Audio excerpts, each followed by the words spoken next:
Doug Fifer, welcome to the show. Hey, thanks for having me. All right, let's start out with how I usually start out with is how did all this police stuff start for you?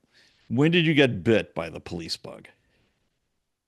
I was in my early 20s and all of us need a job, a career, something to do.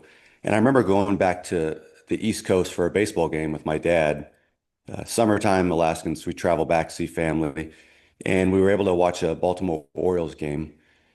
Went there was a night game, and I met this state trooper that let us in the back. He thought being Alaskans was pretty cool. So he Okay. kind of gave us a private entrance to go watch a few of the innings of the game. Oh But I wow. remember looking at him. I thought he was so cool in this uniform, kind of like a superhero to me as a kid. So that always stuck with me. And then when I got older and I needed a career, I was like, let me try law enforcement. It looks interesting. It always changes. Let me give that a go. And I absolutely loved it. So you were born and raised in Anchorage? I was born in Homer, which is about 260 miles south of Anchorage. Oh, Very okay. small town, about 5,000 people. But then moved to Anchorage, grew up there, and was employed there for my career. Okay. Did you go to college? I did. I went to Wayland Baptist, a Baptist university. Was in Anchorage as well, or They was have a that? chapter in Alaska as well. Yeah, Oh, they based do. they're based out of Texas. Okay, so you're Alaska by heart. You're that's where you're from, and that's where you spend most of your time still, right? Yeah, I'm as real of Alaskan as it gets for sure. Okay. All right. Now, when you were growing up, what were your influences? What do you think was your deepest influences? Gosh, I'd have to go back to my parents just because, you're with them every day, they raise you. So my parents were, they wanted you to go to school, be responsible, be respectful, So I always learned that growing up. And so I think that was very powerful because, they guide you each and every day, kind of keep you on that right path. And so I always look back on that. It's probably the most influential was your parents. Okay. Now, what do they do for a living? Well, dad was former military, the Air Force. He retired out of that and he became a civil engineer, but still worked on our base in Anchorage. And back then it was called Elmendorf. It's called J Bear. It's Joint Base now, but it was Elmendorf Air Force Base. Then he retired as a civil servant many years later. And then my mom worked in the retail industry for many, many years. Okay. Did you have any relatives that were police officers or in law enforcement? No, as far as I know in my family's history, I'm the first of its kind being a cop. So I was the first one. Okay. Now, what did your mom and or dad say when it's like, "Hey, mom and dad, I want to be a cop. I'm going to go do the police thing." What was their Yeah, reaction? I think they were happy. I mean, they're always hesitant, be careful and keep yourself safe, but I think they were very happy. It was a new career profession for our side of the family. Uh, Anchorage is a very close-knit community. It's not that you know everybody in town, but you know most everybody. So it's kind of a cool thing to work for the Anchorage Police Department. So I think they were very proud.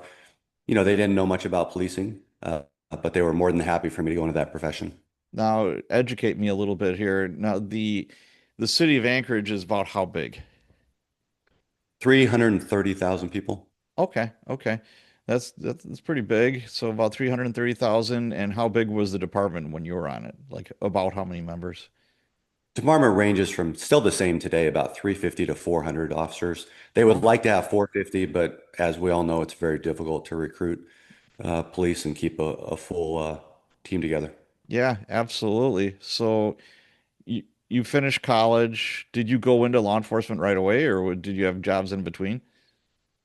I had some jobs, I worked in real estate, odd jobs here or there, loss prevention, whatever I could get. I mean, you gotta work to be able to feed yourself. So Right. I was working multiple jobs before I applied for the academy. And back then, it was an extraordinary job, an opportunity. You got paid in the academy, so you just started off in law enforcement and extremely exciting. Again, I did my full 25 years in Anchorage, but really loved every minute of it.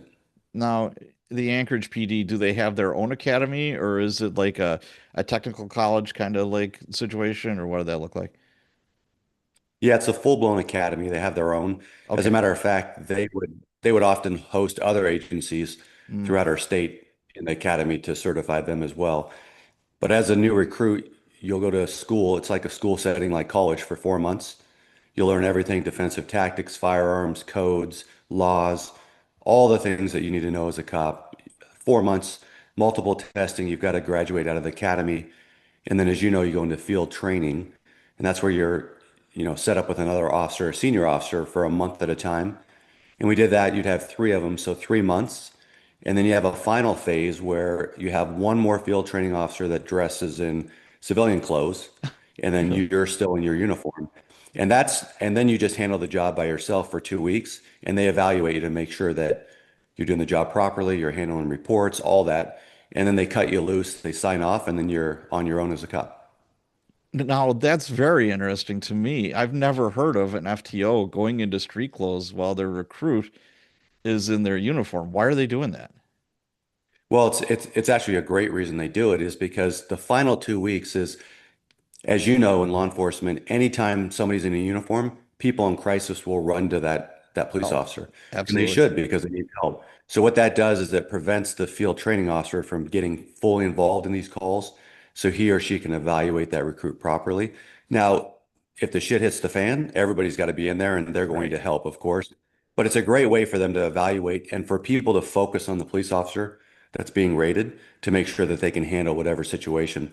So it works very well. Every once in a while, there's an extreme call where everybody's got to be involved, and that happens. But for the most part, it worked out very well. Wow, that's I've never heard of that before. But thinking about it, it's like it doesn't cost any extra. And it is definitely gonna have a different kind of, there's gonna be different kind of pressure on that recruit. Because like you said, people just run to the uniform. They see, like a It- marked squad, they see a uniform, that's an automatic. So, boy, you're almost like a fly on the wall, watching your recruit do their thing.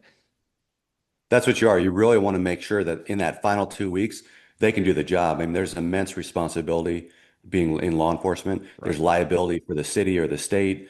So you've got to be pretty spot on and make sure that individual's good to go. I did that for many years as a field training officer. So Okay. I would train them up both in uniform and then in plain clothes.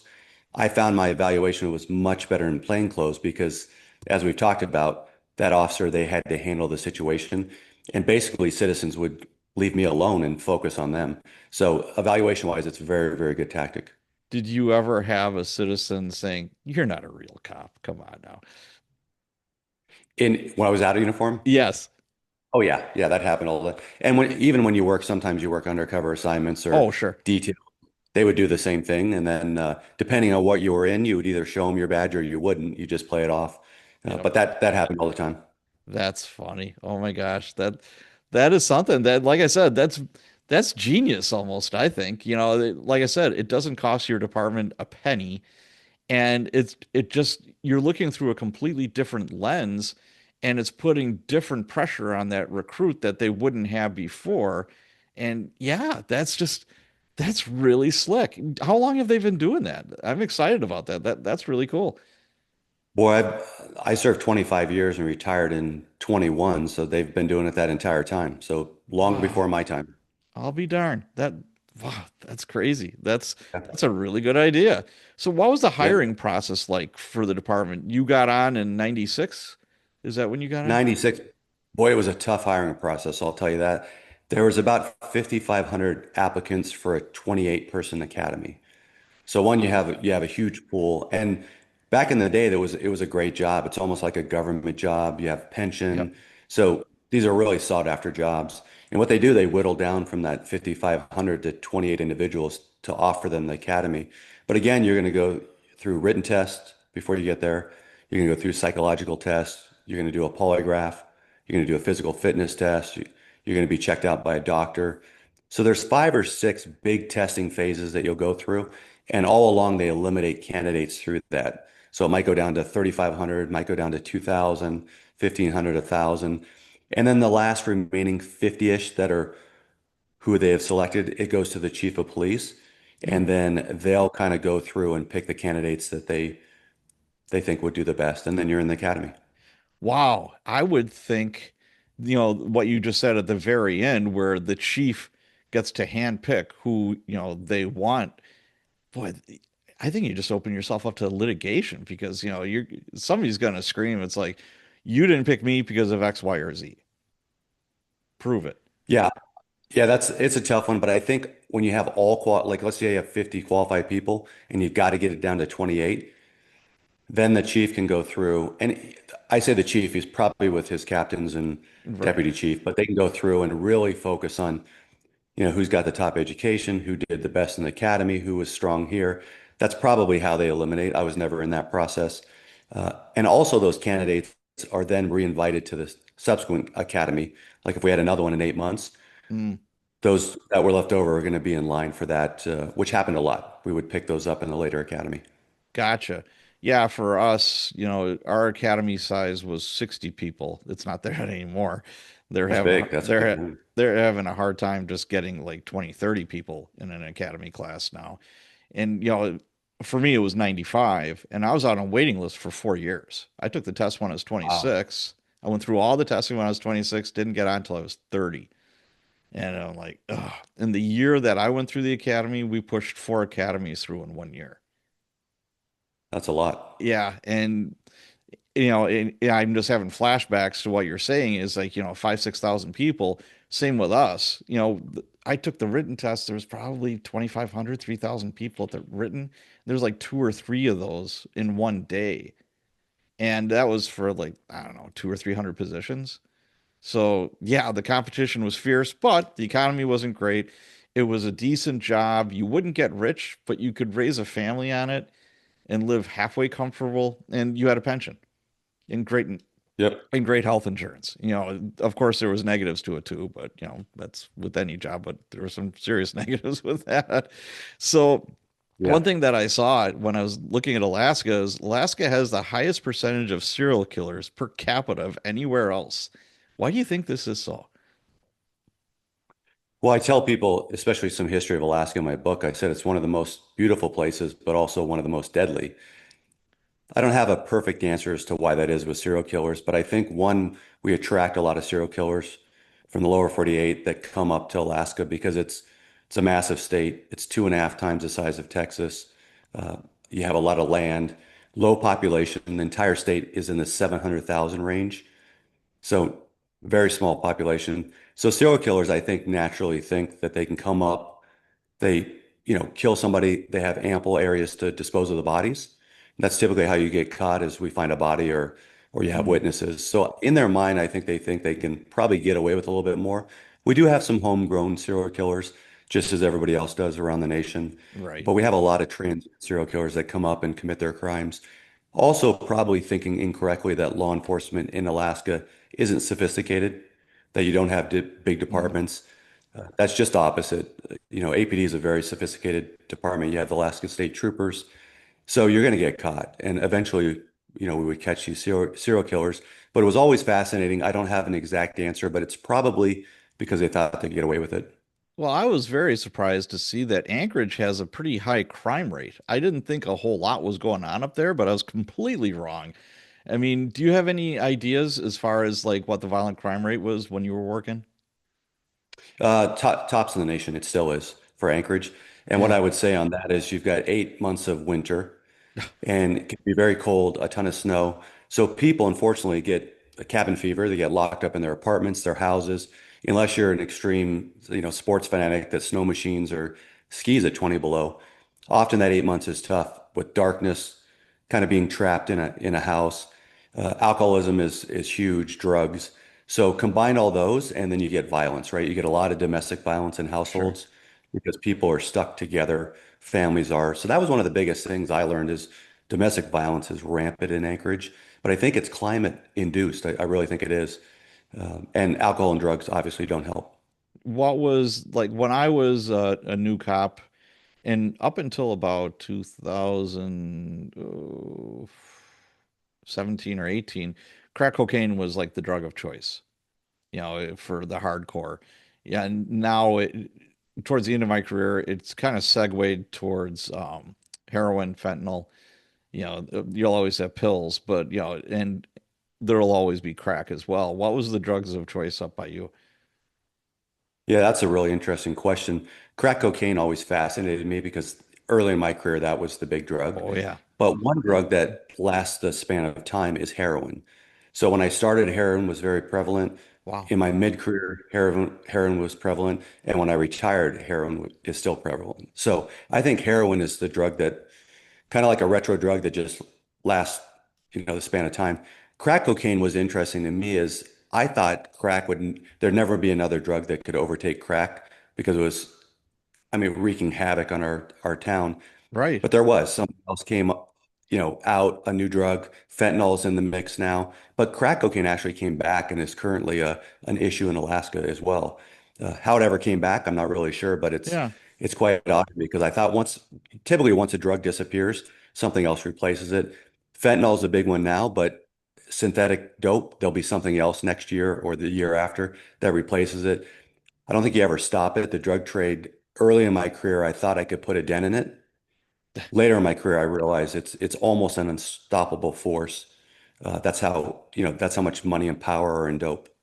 Yeah. Now, speaking of crack, I'm sure prostitution is rampant as well because where you have drug addiction like that, you're going to have prostitutes because that's how they feed, their habit. What gangs, or are there like organized gangs up there? We used to have quasi-organized gangs. We used to have the Hells Angels, things like that, and they did, dope. They did burglaries, thefts, things like that. Yeah. But really, I think organized crimes or gangs in Alaska have been pretty much dissolved. I mean, we put a lot of effort and force into it. I'm not saying that they don't come around once in a while and there's some disjointed gangs out there, but really there is no gangs per se in Anchorage or Alaska that are dominating and committing crimes. Again, it's a small town, so we're very good at putting resources and either arresting those individuals or breaking apart those gangs. Yeah. You used to have a lot of lower 48 action that would try and come up and establish gangs, but Sure. we were able to kind of fend that off and use law enforcement to break them up. So not a huge gang problem, which is fortunate. Yeah, I just think to myself, Hell's Angels, are they on snowmobiles? We call them snowmobiles down here. Yeah, there's snow machines up by you because you're only riding a motorcycle maybe 3 months out of the year, I would imagine there. Yeah, they've got a chapter in Anchorage and Fairbanks. And again, for your listeners, Fairbanks can get 40 or 50 below in the winter. I mean, that's brutal cold. Oh, So you got a short summertime area. The Hells Angels back in the day had a little more force, meaning they would arrange some homicides and bring other Hells Angels up from different states, commit those homicides on other, you know, factions that dealt drugs or whatever their sure. enemies were. And they would leave. Those crimes are very difficult for us to solve because if you don't have witnesses, you don't know somebody, you fly in, you fly out, commit a homicide, sometimes without evidence, it's going to be very difficult to solve. So I have no doubt some of our, unsolved homicides are Hells Angels affiliated, but back more towards the 80s and 90s. After that, they pretty much dissolved. That's so interesting to me. Wow. So as far as the drug trade and all that, who's running it? Or just like smaller factions that are doing that, or how does that work? Yeah, during my time, you would have a lot of these Dominicans would come in selling cocaine. Hmm. You have a lot that would come into the States, set up shop, start selling. We'd work with the FBI, DEA, bust them, put them in jail. Somebody else would come to replace them. So Sure. really, it's not a set group that sells it all the time, but similar to the lower 48, wherever anybody else is setting up, they're going to try Alaska until they get busted. But again, it's a pretty close-knit community, so it's not like New York City where you've got a ton of people in an area and you can kind of manipulate. Anchorage, not that you can't get away with it, but I think it's a little more difficult. Yeah, interesting. Now, did you work the street for the entirety of your career? A large majority of it, other than special units, I work the streets, but I absolutely love the streets because there's no adrenaline rush like Yeah. it. So you go out and really you never know what you're going to get for that day. And so I just enjoyed that so much. It was hard to break that. But I did a lot of special units like hostage negotiator, crime scene response team. I might take several years in that specialty, working it, go back to the streets, go do something else. Hmm. Anchorage was very good at allowing you to kind of cross train and develop different skills as a cop. So I love that. I like doing different things maybe every 4 years to kind of up my game. Yeah.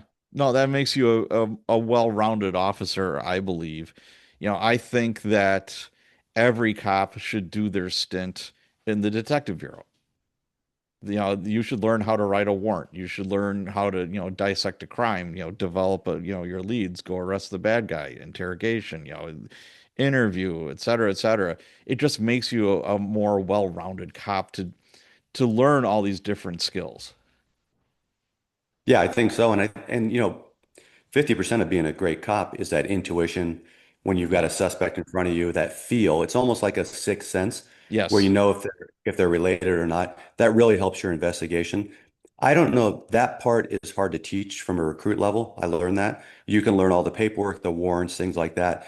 But the best cops I found had that inherent ability to just naturally almost sense when somebody was a suspect and if they were involved. And it saved a lot of time and effort. Were they always right? No, but a majority of the time they were. And I found those to be the best cops. Yeah, absolutely. Now, was there something that surprised you about the job? Like when you first hit the street and you were a newer cop, is like, wow, I didn't think that happened. Yeah, I go back to the drug trade because when I was a new cop, we had an area in Anchorage that we had drug peddlers. They'd stand on the street corner. Back then, they were selling heroin. So I thought that I would, arrest these guys. And I was even on patrol then in a uniform. But one of the guys was selling heroin on the corner. So I parked down the street, snuck around this building and watched him. And finally there was this deal done with the car. So I went hauling ass to tackle him. He went running, but I had the head start. I tackled him. And back in the day, they would keep heroin in their mouth. It was wrapped in aluminum foil. Aluminum foil, So if yep. the cops got him, they would swallow it and then throw it up after, because we had to have the drugs to arrest them. They would throw it up afterwards. Or if you arrested them and they went to jail, they'd pass it through their bowels. And Ugh, then foil doesn't dissolve, so they still have their heroin. right. Uh, that's why, yeah, drug dealing. I mean, I'm fascinating. But I Ugh, was able to tackle this guy. He had swallowed the heroin, so I was kind of upset because I needed the drugs. But in the melee, he was fighting, so I used pepper spray. And then after I handcuffed him, back in the day, we take a bottle of water and we dump it over their face to get right. the pepper spray out Yep. because it burns, it hurts. But he started throwing up. But the benefit here was he actually threw up the heroin packets. Yeah, which was great. So I had a criminal charge. I could charge him with heroin, and it Yeah. was almost like Christmas came for a young cop, right? So then on the forms back then, we had asked what tattoos you had. Right. So he said I have a tattoo on my back. So I said, what is it? He said it's a prison tat of a woman. Now I was very new at the time, so I didn't know what that meant. So I Ugh, asked him, is it your girlfriend? Is it your mom? Because I don't know what the hell it is. He right. said it's a prison. Then he started calling me a rookie and saying I was green. I didn't know what I was doing. So I told him, I said, well, you're going to jail, so I know a little bit of what I'm doing because I'm not going to jail. Yeah. So we got to the jail, and I had the jail or correction officer, which are much different in Alaska. They have a lot of leeway in searching somebody or checking them. I Hmm. said, there's a tattoo, but he won't tell me what it is. I got to put it in the report. So the jailer had him stripped down naked. And in jail, he just did that because you don't mess around in a correctional facility. Right. But on his back was a beautiful tattoo of a woman. Subsequently, I learned that he was tattooed in prison and then Ugh. turned out as a prison prostitute by the Ugh. Mexican mafia in San Francisco. And then thus he had his heroin habit that in Anchorage he was trying to Mm. solve. So that moment was the light bulb in my career on the depths of what humanity could go to because pre that, I would have never fathomed that an individual could be that low for dope to get tattooed on his back and then turn tricks in a male prison. But that's exactly what happened to this individual. He was probably in his mid 20s, younger kid, Yeah. but it always fascinated me. I thought he needed a stint in rehab rather than jail because his life story was horrific. I Yeah. never knew what happened to him afterwards. I have no doubt that he probably didn't survive very long with that type of habit. But that was a real turning point that opened my eyes because not that I was naive, but I was a little naive to humanity. We But all after were. that, Yeah, yeah, after absolutely. that, We all were. my eyes were wide open after that. Man, so this guy, he's in prison in or jail in San Francisco, and he went in as a heroin addict, or did he get hooked when he was in prison? Do you know? Yeah, I absolutely know because I interviewed him on his life Okay. story, which was kind of so when he was 15, he did heroin with some of his friends in high school. Oh Somebody God, had, and he said 6 months later, he had almost stolen everything out of his parents' house. my And Lord. then a few months after that, his parents kicked him out. He was a juvenile. So then he went to unsavory acts in the streets. I took his prostitution because he had to feed his habit. Yeah. And then he went to selling heroin. He was popped 3 times. That was back on kind of the three strikes you're out. Yeah. Okay. And then put in San Quentin for a real sentence. I think he got 10 years. And San Quentin's real time. That's not fun time. Right. He went in there, the Mexican mafia, which for your listeners, they control the prison system, especially in California. You might ask, how can that happen? Believe me, it happens. They offered him heroin. He didn't have any money, but they gave it to him anyway with the ability to pay Wow. it back. When he couldn't, they offered him two choices. They would literally beat him to death, or he could be a prison prostitute. They had a Mexican mafia member that painstakingly tattooed this female on his back. You can see the image in the book Oh, to see how realistic this was, but it was the most incredible tattoo I've ever seen. And then they would pimp him out in prison and keep him on heroin. So that's how he survived his heroin habit. Now, how you get heroin in a prison 24/7 right. fascinates me, but they still do it to this day. They somehow cannot stop the drug trade, even in a lockdown facility. So that was Wow. his story. I felt bad for him. They had then placed him in Alaska to obviously sell dope, and so he was feeding his own habit by selling heroin on the streets. Damn. Wow. That I remember seeing that, or I listened to the audio portion of the book. I bought the audio book, which I absolutely loved. And I was just like, holy, I still remember I was in the gym, I was working out, and I'm just like, holy shit, this is crazy, man. It just, what a powerful drug that would turn somebody into that. It just, Yeah, he oh, he did say he would rather die than go without heroin. That's how prolific the drug was in his life, which just fascinated me. Again, I don't know what rock bottom is, but that's pretty much rock bottom. yeah, And he still couldn't work his way out of it. And again, I don't know what happened to him. It yeah. probably wasn't good with that big of a heroin habit. No, I'm sure there wasn't a Hallmark ending to this. They're not gonna make a Hallmark No. movie about his life. That But was it was brutal. anyways, I was, of course, being a cop for 25 years, I think about all different kinds of stuff when it comes to police work. And one is equipment. I know it might sound a little boring, but Alaska weather is not forgiving. What precautions did you take not to get frostbite or, just to kind of protect yourself, but also be able to manipulate your equipment? That was always the trade-off. It's like, yeah, you could have nice big furry gloves, but you can't manipulate your handcuffs or your pepper spray or God forbid your gun. So how did you swing that? It's a great question, and it's painful. I'll say that I don't think you ever escape frostbite. I think every cop gets a little bit of it in Alaska. Just inevitable, you're going to be on some scene, something where you've got to post up outside, Oh, shooting incident, and you're kind of screwed. I remember one call was a negotiation where it was face to face, and the guy had a hostage and a knife to her throat. We ended up separating her, but then he still had the knife on his throat on the front porch. So I was face to face. We had SWAT set up. I had a fence in front of me, so I was safe. But it turned into hours outside. I wasn't prepared. I didn't have oh, gloves. And then when oh, that incident was finally over, I couldn't even manipulate my fingers. I mean, I couldn't even open up my car with a key because my oh, fingers were frostbitten and my toes. Those type of situations, gosh, what would have been better is to sub me out with another negotiator. But yes, when you get that rapport and you're in the moment, it's right, so difficult to separate because you're gaining ground here. You don't want to leave as a negotiator. Manipulating like your rifles, your handguns, we always try and find thin gloves, but the problem with thin gloves is they don't protect you in the weather. So right, there really is no great way to do it because and what you do is you cycle gloves on and off. If you're set up with a firearm, for a possible shoot scenario, you cycle your gloves on and off, on and off. You might have heat packs that you break open, put in your gloves, just in your hands to keep them as warm as possible.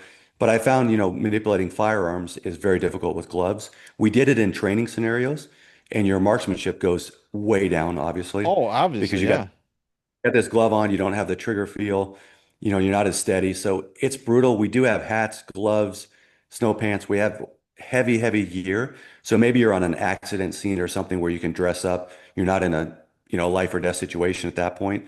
We have gear that we suit up and then you can last out in 20 below for a while.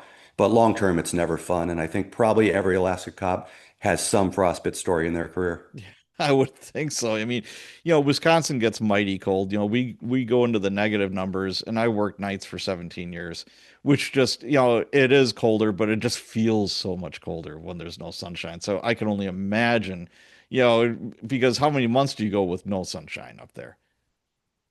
Yeah, we get about 8 months of winter, but Anchorage is a little bit better. In the max winter time, you get about 4 hours, 4 or 5 hours of light. If you Okay. go further north, like Ukqiavik and Fairbanks, up there, they get less and less. Matter of Oh, fact, our northernmost city, the sun sets in November. It doesn't come back up till late January. So they're in total darkness for a couple months, which is insane. oh my Anchorage God. isn't quite that bad, but it's not light all day. And if you work indoors, you might go to work in the morning, and when you go home at night, it's dark. So you're really never seeing any light. Cops have it a little bit better because we're out in the community, so you get that light, which I think is important. Yes, I think so too. I mean, I just think back to name the situation where you're posted up on a house, there's somebody inside, and it's like, well, do we call the SWAT team? Maybe they'll come, maybe they won't, blah blah. You got your gun in your hand, and within like 5, 6, 7 minutes, you're like, I don't know if I could even pull this trigger if I have to, because you're so Yeah, freaking cold. Oh my yeah, I think gosh. that happens, no doubt. Yeah, Now, how did you keep your cars the hand from, warmers. how did you keep your squads from not freezing up? The squad cars we leave running. Okay. So typically, you're going to in Anchorage, they just run all the time. And two things: one, the equipment's important. You got computers, you got Yep. AEDs, all your equipment. You got to keep it warm. So pretty much, you just leave it running at a constant temp. That also helps. You don't want your car to freeze up, get stuck Right. on the ice, have tires melt down. Cold can bring some interesting things to police work, as you mentioned. Fairbanks, especially Fairbanks police. I mean, I can't imagine working in that cold of temperatures. I mean, that's brutal. You could get frostbite within minutes. Yes. Anchorage, we're on the coast, so a little bit warmer, always better. Not warm by any stretch of the means, but warmer. So I think we benefited from that. But boy, I always thought about the interior cops. I don't think I could have done that. It was too cold. Damn. Yeah. My hat's off to him because, like you mentioned, it's like, what? There could be like a low priority thing like a car accident or something like that, but anything can happen at any time and you have to be able to get to the bat belt and do what you got to Yep. do. That's just, yeah, it just sucks. There's no nice way of going around that, man. Just, oh. There's still no perfect fix. It is what it is. It's, the cold, it's brutal. Yeah, it is. Yikes. So, what were some of the most notable crimes you investigated? What was like common? You said domestic violence was pretty common. What other crimes or what was there something that kind of stuck out in your head, that was like most notable crimes? Yeah, you've got domestic violence. We had a lot of bank robberies back when I worked. You had a lot Mm, of theft rings that went around. A lot of burglaries. Some professional crews, some obviously not professional crews, drug related. So that made up a majority of the crime. As far as crimes that I will always remember, probably dealt with the serial killers that I was part of the investigation or team. One was Joshua Wade. He was one of our serial killers, probably good for up to 14, 15 victims. We'll never know. wow. Joshua Wade died in a prison recently, but never gave up fully how many individuals that he killed. But that was one where he was on the run from the Anchorage Police Department for many, many, many months. We couldn't find him. Eventually, there was a chase. He took a couple hostages in an apartment complex in Anchorage. I was called out as the negotiator to negotiate with him. And really, that was, you know, I remember that greatly because that's a chess match with a serial killer mentally, because I need to get those two victims out safely. Yeah. And then we also need to arrest him. So there's not much room for a mistake, especially in that scenario as a negotiator. Very mentally taxing. I always remembered on my large negotiations when they were finished, when we got the suspect out, I'd always have this mental dump, and I was so exhausted because I didn't realize how invested I was speaking Mm, with this individual and how tired I was post that. So physically and mentally, it just completely drains you. So I always found that interesting. But hostage negotiations were always my most memorable. Our team was very, very good. I would say 95% of the call outs went positively. Can never be perfect. We had some that didn't go well. But again, it's a great tool to have a team to come out, diffuse the situation, talk to those individuals, get them out safely, and then go on to the next one. So that was my favorite and probably most influential of my police career was hostage negotiations. Okay. I love the hostage negotiation stuff. I think it's fascinating. And I've done it. I've talked and not just hostage, but like trying to talk somebody off a bridge. We did something like that, or yeah, I had a guy that had a big old butcher knife to his chest, and we're trying to talk him out of it. He's gonna kill himself, and he actually plunged it into his chest. There was like a circle of his cops. The tactically it was a horrible situation. We shouldn't have been doing what we were doing. We were way too close to this guy, and he plunges the knife in his chest, and he starts running, and we all looked at each other like, did that just happen? And then he Yeah. made it like a half a block, and then he went down, and they actually saved him. And then a year later, in the same district but different location, same dude with the knife, a different knife, obviously. And I looked at him and I said, and I just whispered to him, I said, "Do you remember how much that hurt last time?" I said, "Stay tuned, buddy. That's what's coming." And he looked at me and says, "Fuck this." And he just threw the knife on the ground. I'm just like, Hey, whew. that worked. Yeah. Yeah, but as far as hostage, yeah, like I said, I've had like real ones too. And what do you think are like the best practices, the do's and don'ts if you're the negotiator? What are you going to try to do to have Yeah, a it peaceful works. resolution to that? Yeah. What I like to relate it to is with your family, with your spouse, your partner, whoever you have. Kind of like when you get in arguments, when you talk, you can use negotiations. It's the same whether it's business, personal life, or law Yep. enforcement. I found that to be true. So it doesn't matter where you use it, it's all the same. But you really build rapport. And the way you build rapport is if I'm talking to you, I'm learning about you. Typically a crime, I won't even get into crime initially. If you had hostages, it might be different. I'd be quicker on it. But let's say I was interviewing you on a murder charge. I'd want to know about your friends, family, do you own cats or dogs? Just to establish that pre. So we're just talking. We're just gabbing back and forth to lower your guard a little bit, to build that rapport. Really important. I would also repeat back what you said to me. We call that mirroring. Hmm. And the reason that's important is because it clicks in the human brain that, oh, Doug's listening to me. He's understanding what I'm saying. Whether I am or not, in their minds, they believe it. So we use that a lot, right? With serial killers, especially Josh Wade, I used ego. Serial killers love ego. They want to be the best serial killer on planet Earth. They're psychopaths or sociopaths, so they don't have feelings like we would. They just get off on adrenaline on being a great killer. So you'll compliment them on being a great killer. It seems counterintuitive that a cop would do that, and it feels kind of icky in the situation because Right. you don't want to be doing it. But ultimately, you get them to admit to these crimes. They can't help themselves. They want to boast about it, be cool, and say, I did this, look how great I did it. And we solved a lot that way. So really it's the rapport, no matter what, whether it's family, business, or police work, a little bit of rapport, make sure they hear that you're listening. And that's by repeating back. We do hooks and triggers. So if you had an ex-girlfriend that you hated and it amped you up and you got pissed, I would call that a trigger. I'd leave it alone. But if you loved your dog a ton, I'm going to talk a lot about your dog, Hmm. even if you're a murder suspect because that's a hook. If you loved your family, I talk a lot about your family because that's a hook to negotiators. So we have intel officers that also will research your entire background Right. and they'll feed me on hook triggers. So I might talk to you about something that you'd be surprised that I knew about. That's because in the background we're researching that in live time. Now, when you're watching TV, obviously any police show, is 99% bogus. But as far as hostage negotiations go, what when you're looking, you're like, oh man, we'd never do that. What are some of the stuff that would like jump out at you? Yeah, a lot of it is when people want suspects want a helicopter, a plane, a bus, cops get away. That's really unrealistic. You'll see that in some of the movies or documentaries. What we always did is a suspect would ask me, I want a helicopter. I don't want to go to prison. So whatever that individual's name was, we always use their first name.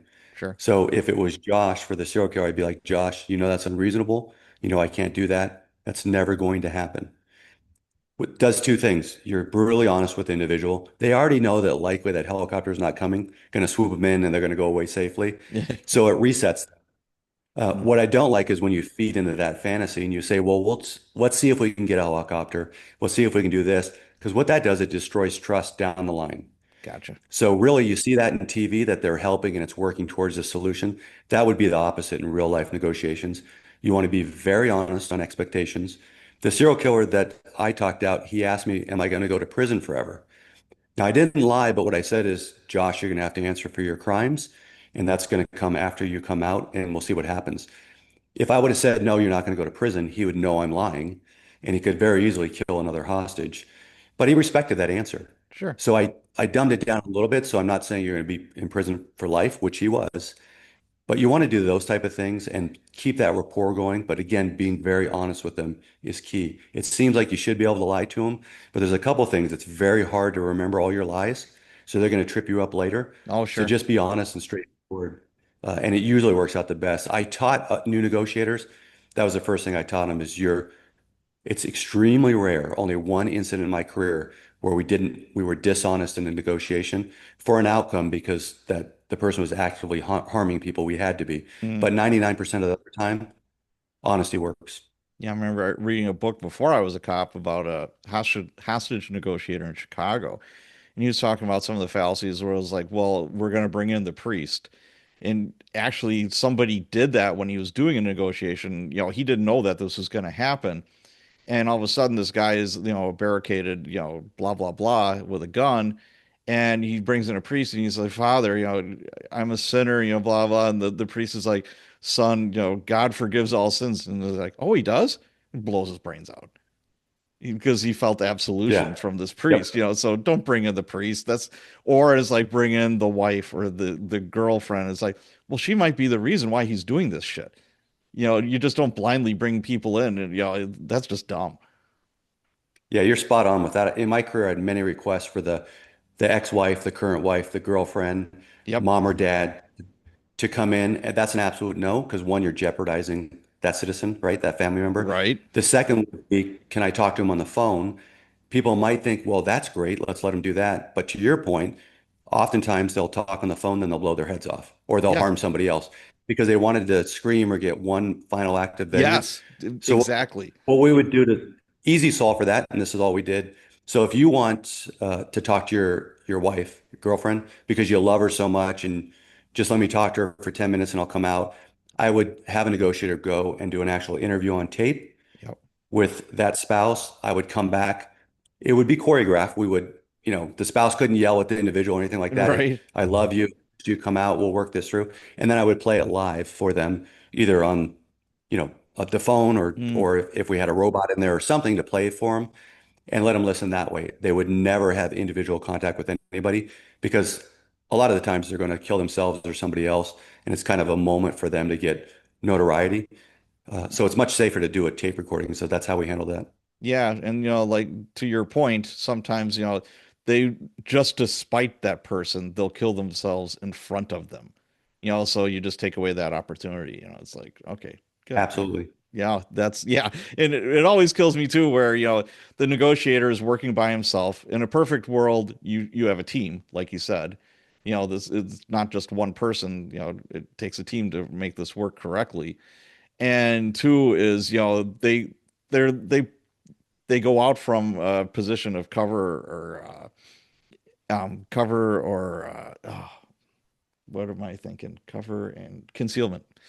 And Yeah. they're taking their vest off, they're dropping their gun on the ground, and they're walking towards the madman with a gun. I'm like, are you nuts? Hell no. So that's just fantasy. Yeah, that stuff never happens. I can assure you on that. Typically what our negotiator team is part of the SWAT team. Hmm. It's all one. So typically you'll have your SWAT team set up in an area that you're out anywhere close to the individual. Obviously you have snipers, so any movements, you're pretty well protected. Face to face happens in Alaska more than you think. Mm. Other areas, most people probably have phones, cell phones, Yep. but we have some remote areas that you wouldn't. So unfortunately, we had a lot of face to face, which is the most dangerous. And when I say face to face, it might be, outside with a bullhorn, somebody's inside a house where we couldn't get communications Yeah. through a fence, something like that. But it happened. But I was always pretty key to have SWAT team members ready. If it becomes a lethal situation, I certainly want to go home at night. Yep. So that's the best way to do it. So we were pretty good at that. Very good. Now, all good things come to an end. How difficult was it to retire from law enforcement? Well, I think 25 years in any profession is a good run. And I I think did so pretty much too. A to Z. Yeah, A to Z in law enforcement at the Anchorage Police Department. Again, if I could only pick one thing to do in life as a profession, I would be a cop. I had the most fun, most rewarding, best time of my life. It's great to have a job that you wake up and it's not like, oh God, I gotta go to work. Like I just had, it was a great department to work for, such great coworkers and friends, throughout my career. So leaving it was okay. I'd done my time. I miss it? Absolutely. Like I like being out in the community, you know, kind of the old school arresting bad guys, keeping the community safe. Yep. It's fun. It's kind of a game. But I think 25 years is a good run. It's time for new officers to come up and do it. So while I miss it, I still support the cause. I love police officers throughout our nation. They do a ton of work. Again, the vast majority are excellent people in their profession. It's a very small percentage, but that's in every profession that you have some oddities. So again, to your listeners, if you see police out there, please thank them for the job that they do. They really do a great job in keeping your community safe. You don't see a lot of it, and that's good. Cops take care of it in the background. You work midshift for many years. I'm glad society doesn't know how bad it is out there sometimes, Right. but that's why you have to have law enforcement. There's a certain percentage of evil, and I hope most people never see it, but as cops, we see it, and that's why it's so important to have that enforcement. Yeah, absolutely. So was there an inciting incident where you're just like, man, it's time to go? Or was it just kind of pre-planned? It's like, I did my 25. I been there, done that, got the t-shirt. It's time to go.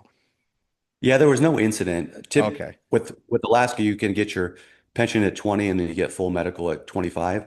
So there's Okay. really a carrot to get to 25 years. And Absolutely. then and then you get your pension and medical. So it's a great time to leave because you can add on a little bit if you stay, but not much. So it's a great time to leave after 25 and write a book or do something else or whatever you want. Enjoy Absolutely. life. Police work And stuff because you work a lot of hours, so it's it nice to get a little reprieve. it is. And it's almost like dog years. It's not just 25 years. It's kind of like dog years where it's like extra on top of you. But the way I always looked at it was, you know what? It's a young guy's game. It ain't an old guy's game. And by old, like when you hit your 50s, boy, it's like those aches and pains are real, man. That's wearing all that Yep. equipment and the shift work and everything else just piled on top of you, the stress. And yeah, and you know what? And it's nice to give some young buck or gal that wants that job really bad, give them a chance. It's like you had your moment, time to go. Yeah, I agree. I think and for your listeners, the equipment can be up to 30 pounds. You're putting that on every day. That's Oh a yeah. that's a ton of equipment that you carry. I mean, heavy flashlights, firearms, tasers, your vest. I mean, it weighs a ton. So carrying that around for a long time, it's nice to kind of be out of that and you feel a little bit lighter for sure. Absolutely. Now, one of the main reasons I brought you on was your book, 50 Shades of Crime, Sex, Drugs, and Killer Kink. Where did you get the idea to write this book? Well, I think it started probably around 10 years in my career because as cops, you go to every case imaginable. And the ones that cops talk about the most are the deviant sexual cases, Oh yeah. just because they're so out of the norm and so weird. It's not that bank robbers and burglars and investigating murders, isn't interesting. It's just that these sexual deviant cases they're just far out there. So what I would do at parties or with family and friends, they'd be like, "What's the most interesting story you've ever worked Yep. or criminal case?" So I tell them about a bank robber or a negotiation. They'd be like, "Well, Yeah. what's really weird out there?" And Yeah. so then I go into some sex case that I worked, some sex crime, and they'd be like, "Tell me more about that. What about this? What happened here?" And they were aghast that this happened, but they wanted to know more. And so they all said you should write a book when you retire. So I kind of thought, nah, that'd be kind of a weird book. But then 20 years, when I got 20 and 25 years, and I was like, this would be a great book because so many people asked me about the sexual deviancy in Anchorage. And so what I did is I took all my stories over my career. About 80% of the actual cases I worked, 20% might be training with negotiators down in the Sure. lower 48. Some of their stories I incorporated that are extreme, but really it covers the gamut of sexual deviancy. And these can be your bosses, your best friends, your neighbors. You never know who's involved in this. Once you read the book, you'll be quite shocked. And this doesn't just happen in Alaska, it happens everywhere in the lower 48 and in the world. Yeah. Now, have you ever written a book before this? Nope, that was my first book. I wanted to come out with a true crime book that was a little bit different. I could write one on serial killers, regular cases, robberies, things like that. But I thought this is a great way to establish yourself because there's really nothing like it out there on the sexual deviancy from a true crime law Yeah. enforcement perspective. So I wanted to break out of the box with a different style of book, something different that readers and listeners can go to and get a different feel for law enforcement that you don't hear about normally. Yeah, I absolutely love the book. I bought the audio version and I loved it. The narrator did a great job. It keeps you definitely want to know what's going to happen next or what the next story is going to be. It's very compelling and it keeps your attention. And that as an author, that's what you want. You want people, thinking, "Hey, I want to read the next story. I wonder what happened," et cetera. So bravo to you. You did a great job with it. I absolutely loved it. And I'm thinking to myself, it's like you said, it's mostly like deviant sexual stuff. And one of my first thoughts when I was done with the book was, did your mom or family members read this? If yes, what did they say? So family members, yes. Mom, no, and I'll explain why. She turns 80 in December. Okay. Nicest woman you'd ever meet, but everybody in the world's kind, everybody's good. It's the way it should be. It's a great life. Right. But really, then she has no clue what happens in normal society, and I'm glad she doesn't. So we wanted the book, and I told her, Mom, this is a different book, right? It's a little extreme. And she said, Well, I read romance novels. I was like, This isn't a romance novel, No, Mom. it's not. And she likes that. So what I did is I signed Mom a personal copy. It's still on her mantle, and I just told her you can never read it. So when I go visit her, I see it. I see it on the shelf. She's never read it, but she's got her copy, so she's happy. Now the rest of the family all read it. They loved it. Brothers, wife, in-laws, everybody loves it. Mom, I kept from reading it because again, it gets into that real dark part of society Yes. and it really walks you through from A to Z. I start the book off with a chapter called Name That Crime. And what I do is I take a booking photo or a crime scene photo, and then I give the reader three or four criminal statutes, and you kind of guess what that crime is, That's and then right. you Yeah, read the. yeah. So you get to kind of be your own profiler and see how close you get to that crime. And then the book, it amps up from there in the deviancy as you go through. The last chapter is a chapter called Teachable Tidbits. That's more of a fun chapter, kind of to let you down off that extreme read that you just got through. And those are things that your readers and listeners might incorporate into their own sex life. That isn't criminal, but these were all still police cases that I worked where I never thought that people would incorporate such items in their sex life. So I do a kind of a fun chapter at the end for the reader, and it's kind of up to them whether they would ever, try one of these things or not. But again, it's more of a fun chapter to end it. Yeah. Now you say sex is power. That's obvious, but can you explain it a little bit further? The suspects I interviewed, I love to interview post or interrogations to kind of ask why they did it, Yeah. like get the background. It makes you a better cop for future investigations. So I would always dig deep into it very professionally, again, building rapport as to why they did it. It on these sex crimes, especially with serial killers, it always came back to not the physical act of the sex, came back to the power that they almost got high in their brains, the euphoria in Mm. their brain, and it was the domination over the victim. And necrophilia is, post-mortem death with the victim. The reason why they would do that is because they would gain power over the victim again, even though they were dead. In their minds, they were dominating this individual, desecrating the body, and that really got them off on a high. Now, these are twisted individuals, so for your listeners, don't try and think this through with a normal brain because you never be able to. Their Yeah. brains are not normal. They act on a different wavelength than ours. But it was all about power, and I found that fascinating that because most people think it's biological, right? It's sex. That's why you're doing it. But it really wasn't for these individuals. It was pure power.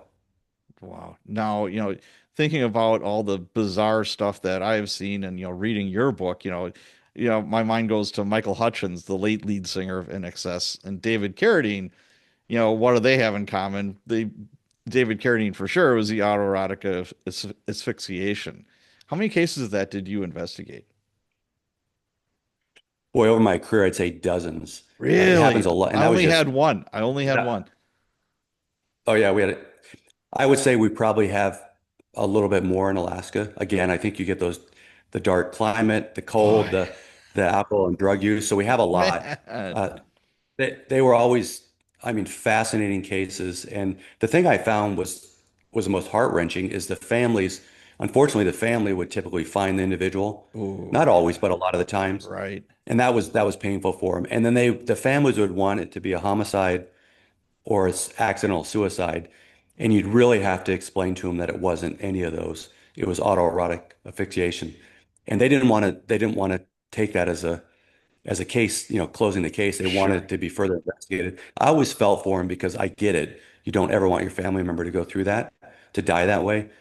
So that was the most difficult conversations is with the family or friends or some neighbors to tell them this is actually what happened. It's not a suicide. It's not a homicide.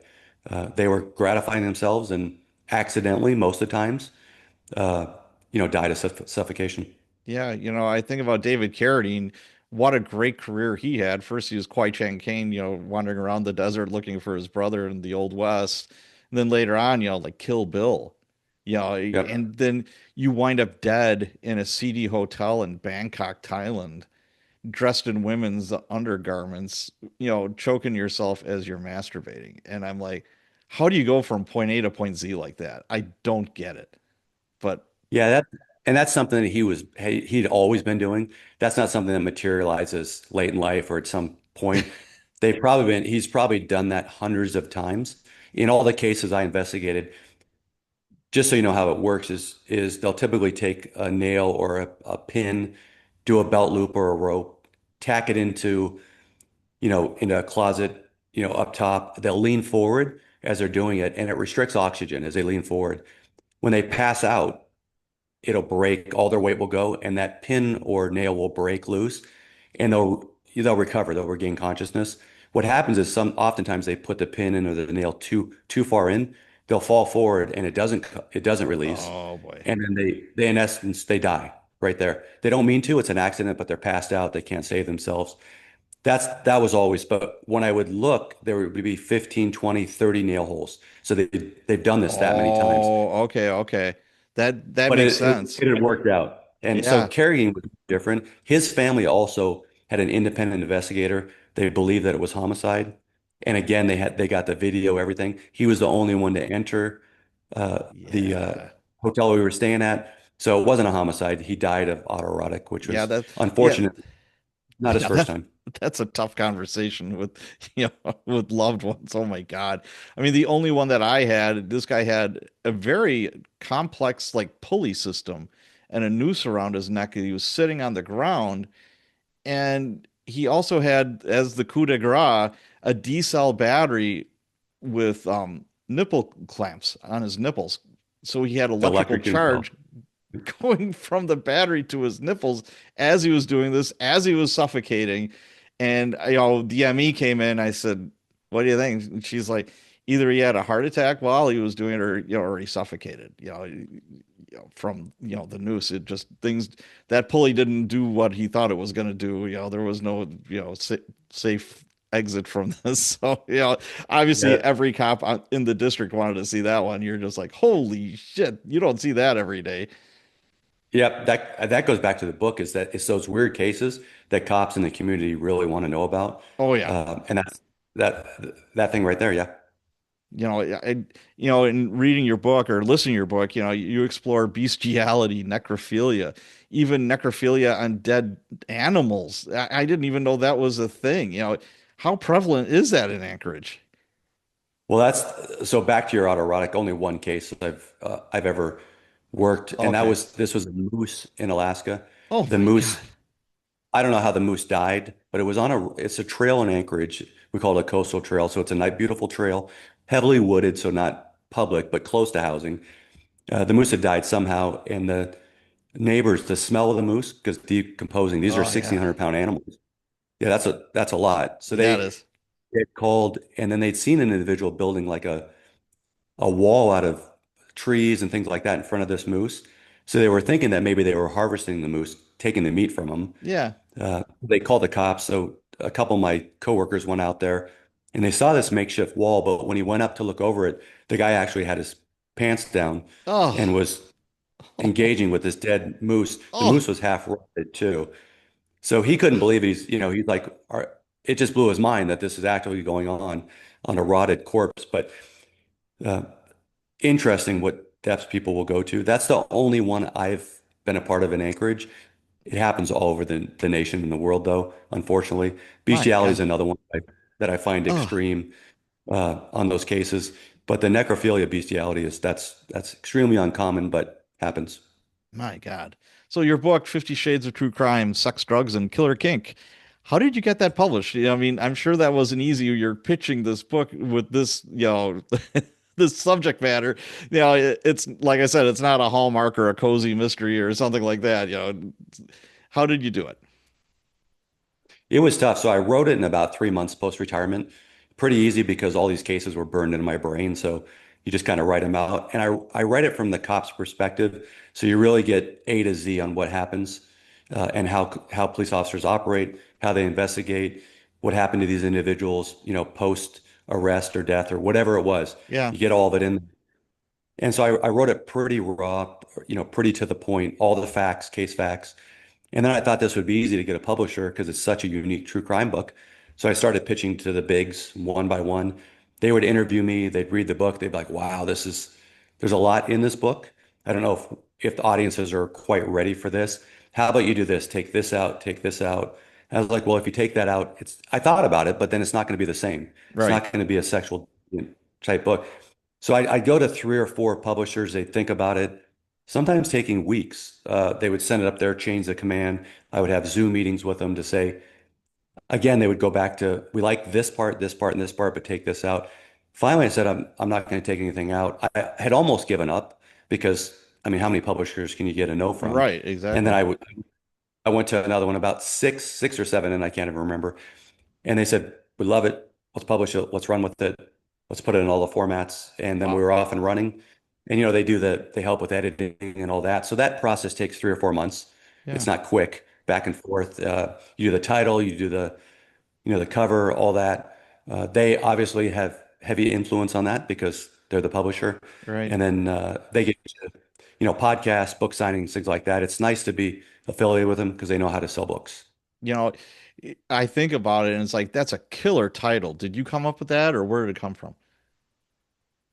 The 50 Shades of True Crime is obviously a play off 50 Shades of Grey Right. because it's that sexual component, hugely popular TV series and book series. Yep. So I'll give credit to the publisher on that. They Okay. helped me develop that name and then ran with it. And also the sex, drugs, and killer kink.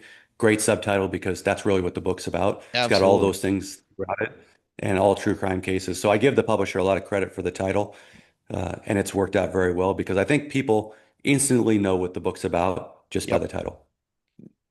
Was there an original title that you wanted at first, like when you were writing it? It was so dumb I can't even Come give it out to you. on. Come That's on. how bad it was. Come on. I want to No, hear it. it was cucumbers, cough drops, pizza, or pigs.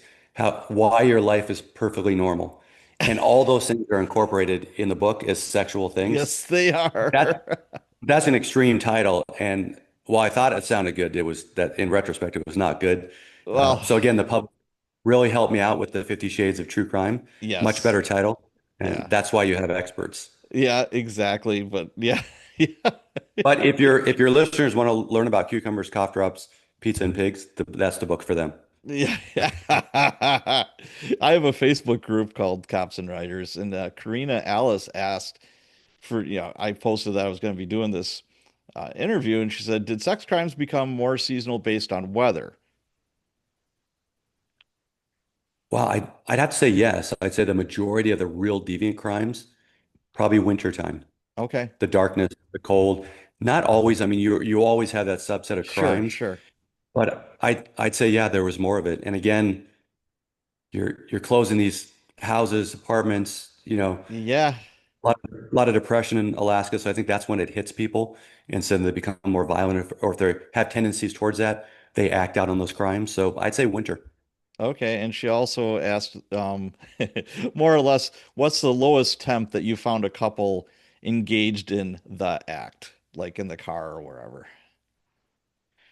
Cars all the time. It could be 20 below because the car's heated. So we get Okay. that a lot. How We about roll up on them outside? and they're having outside we've caught individuals in the wintertime having sex. Oh, I would say above freezing, like cold, but not 20 or 30 below. Okay. That's in 20 to 30 below, which is for Anchorage is rare because it's on the inlet, but it still gets there sometimes. So I'd say above freezing, uh, probably, we've caught them, but not below it. That'd be hard to do. Yeah.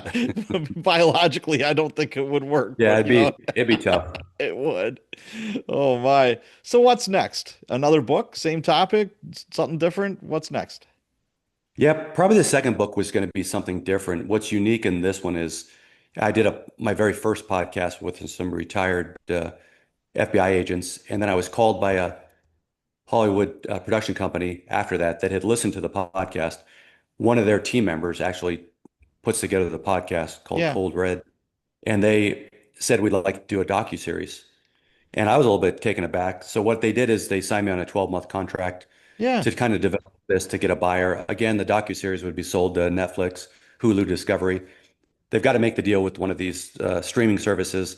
Then they get a budget. Then they put this docuseries together. So I'm so hopeful for that. That's in the works now. They Sweet. kind of own the rights to that temporarily. Yeah. They have a year to do it, which will be February.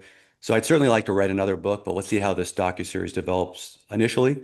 If that's a go, that'd be a fun project to do as well. Absolutely. We could all say we knew you when, before you become a huge producer, writer, or whatever. So that's awesome. And you also Yeah. have a wine hobby, if I remember correctly from the book.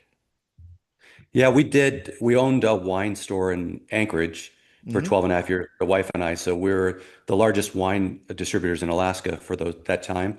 So I always joked about it because I had liquor and law enforcement in my career fields. I was always going to be employed because neither of those are ever going anywhere. Well, that's for sure. But Yes. we love wine. We name our dogs after grapes. Malbec was our latest dog, and so it was a passion of ours. So we turned it into a business, extremely successful in the Anchorage area, and then we sold that business just a year or two before I retired. That was always the plan, so we could travel Okay. more. Yeah. But absolutely loved it. I was the only cop in the state of Alaska with a package store liquor license, so that was unique. The department Oh, really pushed back on me and said you can't do it, but in our right. policies and procedures, it didn't prevent it. So I really pushed back on them, and then was able to get it and open the store and operate it successfully for more than a decade. Okay. I love, and I mean love, a good dry champagne. Bollinger is my favorite. If I have the money, I'll splurge on a good bottle of Bollinger. Now, best bang for your buck. What's the best like dry champagne out there? What do you think? Boy, yeah, champagne's bang for your buck. You get the DOMs, things like that. They're 300 or 400 bucks spendy. Right. My dad we used to drink a lot of Mums when I was younger. Mums is a mid-range, not overly good. Yeah. Uh, but that's a nice one if you have a party. I tell you what's not technically champagne, but Prosecco is a great if you have a party Too and you sweet. want to be too sweet for you. Yeah, But yeah. economic, it's Or pretty or inexpensive. sparkling wine. I So know if it champagne is, technically from, Champagne, from France, France. but a Yep. sparkling wine. I like Schramsberg. I do like the different Yep. Schramsbergs. Is there any other that you could point out? Let's see. Boy, there's a ton of them out there. The Dom is one of my favorites, but again, it's expensive. I Yes, don't it the is. mid-level ones are tough for me to get because champagnes that come from France are they're just going to be spendy. They're going to Sure. upwards of $100. I do like, you get into reds. Pinot Noir is my favorite grape on planet Earth. Oh, Like okay. heavy to that. So I'm definitely more of a red guy than champagne or white. But I Okay. don't have a glass of champagne to start, but then I'm immediately moving into red wine. Okay. What's your favorite Pinot Noir? It's called William Sellium, and they're out of Sonoma, California. Okay. It's absolutely unbelievable. Very fruit forward, traditional. It's one of the best winemaker facility grapes I've ever had that where they grow their Pinots there. And I've tried Pinot Noirs all over the world, but I think Sonoma, boy, they're hard to beat. Okay. Very cool. All right. Let's wind this down. Where can people go to find out more about you and your book? Yep. Well, this is the book, 50 Shades of True Crime, and you can buy it on Amazon, Barnes and Nobles, in store, online. It's audiobook, Kindle, paperback, hardback, whatever you like to listen to or read. It's available. Amazon's probably the easiest. If you want to watch the book trailer, which is kind of cool, you can go to dougpfeiffer.com. That's just DOUGFIFER.com. Watch the book trailer. All the links to buy it are on that website as well. And if you have any questions about the books, I always answer any reader that sends me a question. I do a lot of book clubs that feature my book and then go online or in person and present and answer more questions. So check it out on my website, see if you like it, order the book, read it. I think your readers will find it quite different than normal true crime, but also very enlightening on what happens in everyday USA. Yeah, you did a fantastic job with it. I really enjoyed it. I'm not just saying that because you're on my show. It passed the parking lot test. You know, if you listen to my show, you know, it's like if I'm going to the gym or the grocery store or wherever, I'm stuck in the parking lot and I don't get out of my car because I want to keep listening. Yeah, That's so cool. it definitely passed that test, you know, and it's a great book. I highly recommend it. So, hey, thank you so much for your time today, Doug. This has been a great conversation. Awesome. Thanks for having me and thanks for the compliment of the book. I appreciate it.